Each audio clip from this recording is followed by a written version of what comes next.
Next, we'll talk about how to transform the learning of SVM into a practical optimization problem. Remember that the margin of SVM is determined by the examples closest to the decision boundary. So basically, for example, if we have these data points here and this is a decision boundary, then the margin of this decision boundary is simply determined by these three data points here, these three examples. And we call these three examples the support vectors. And basically, if you know these 3 points, you could just ignore the rest and you can still construct your decision boundary, right?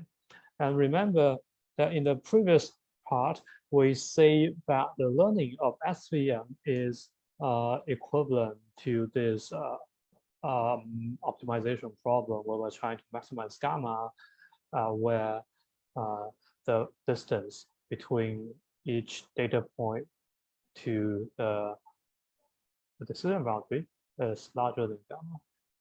But this is actually not entirely true because it turns out that this W can be arbitrarily large. Why? Let's say that, for example, we actually do find a optimal gamma. So since it's optimal gamma, we will have that is the W times X plus B times Y equal to gamma because this is the optimal one. And then since this is true, we can always scale our decision boundary, basically scale the W and B.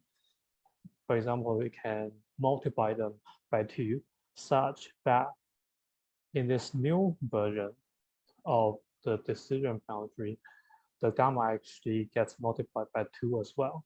So basically, you can see that by simply scaling W, we can already increase the margin. So what this means is that this W can get arbitrarily large. And obviously, this is not good because this means that our optimization problem is actually not practical. And the solution to this problem is that we need to work with a normalized version of W because the only reason why we can scale this W arbitrarily is because this W is allowed to have arbitrary length. Therefore, to solve this problem, we need to constrain or we need to work with a normalized version of W. So basically, we will just replace the W here with W over the length of W. So basically, after doing this, this whole thing here will guarantee to have a uniform unit length.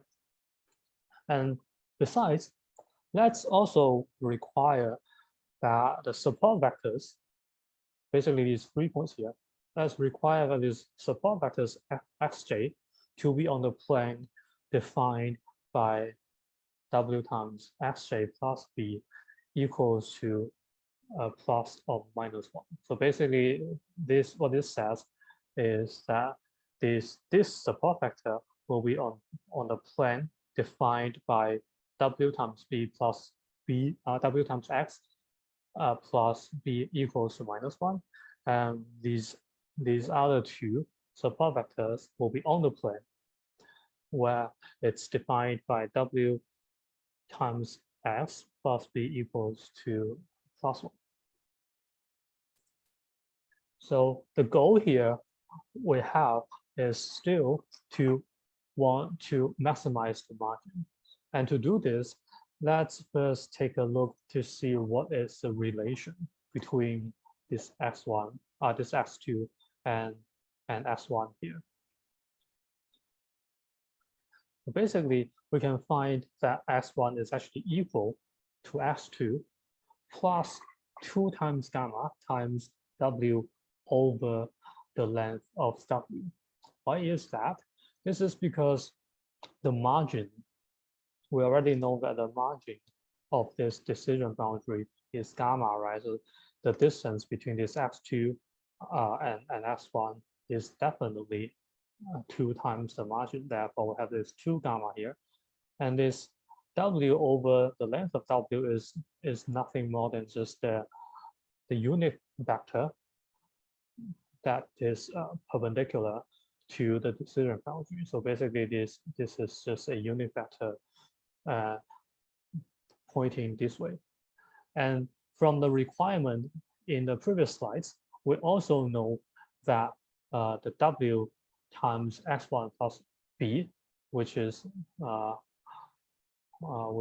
here, it's actually equals to +1, and W times x2 plus b is actually equal to -1. So this is all we know. So using all these facts, we will be able to do something very interesting.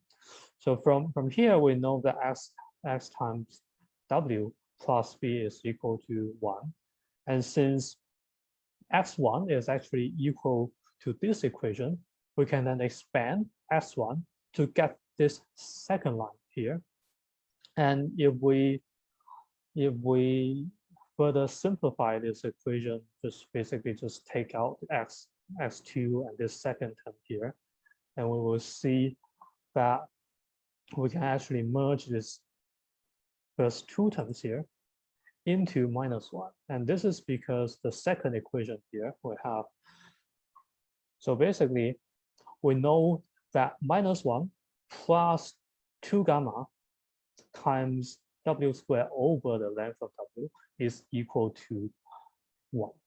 And by solving this equation, we will have that the gamma is actually equal to the length of W over the square of W. So this is basically equal to 1 over the length of W.